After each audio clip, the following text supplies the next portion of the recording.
بسم اللہ الرحمن الرحیم۔ معزز ناظرین، آج کی اس ویڈیو میں ہم آپ کو بتائیں گے کہ کس طرح ایک کامل ایمان رکھنے والے کو اللہ رب العزت کی غیبی مدد آ کر رہتی ہے۔ ناظرین، حدیث نبوی کے ایک بڑے عالم اور استاد امام حسن بن سفیان نسوی رحمۃ اللہ علیہ، جو بہت عابد و زاہد بھی تھے، زمانہ طالب علمی میں 9 طالب علموں کے ساتھ طلب علوم و حدیث کے سلسلے میں مصر میں اقامت پذیر تھے۔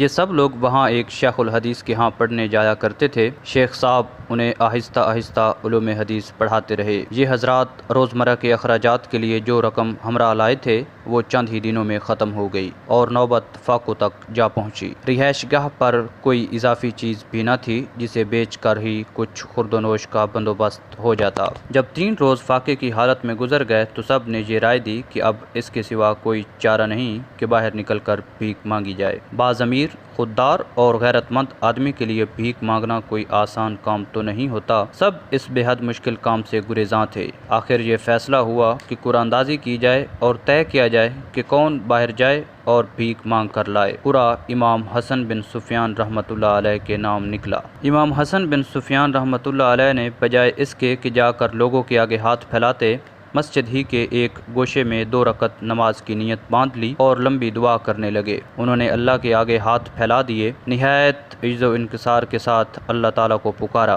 ابھی حالت سجدہ میں دعا کر ہی رہے تھے کہ ایک خوش پوشاک و خوش شکل نوجوان مسجد میں داخل ہوا۔ اس نے پوچھا، حسن بن سفیان کون ہے؟ اصحاب حدیث نے ان کی طرف اشارہ کیا۔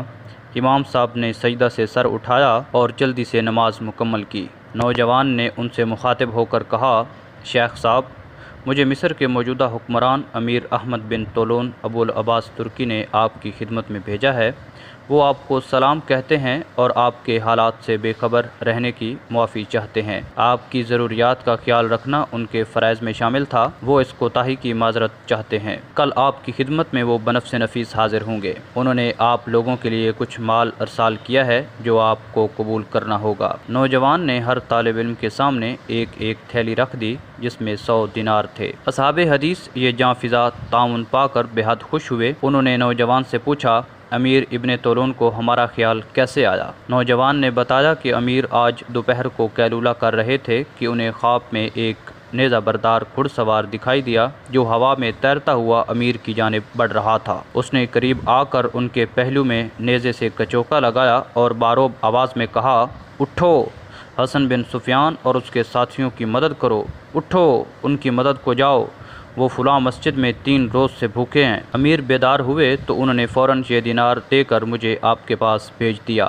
بعد ازاں احمد بن طولون بذات خود ان خدام حدیث کی زیارت و ملاقات کے لیے مسجد میں آئے۔ انہوں نے مسجد کے آس پاس کی زمین خرید کر اسے مسجد کے لیے اور اصحاب حدیث کے لیے وقف کر دیا۔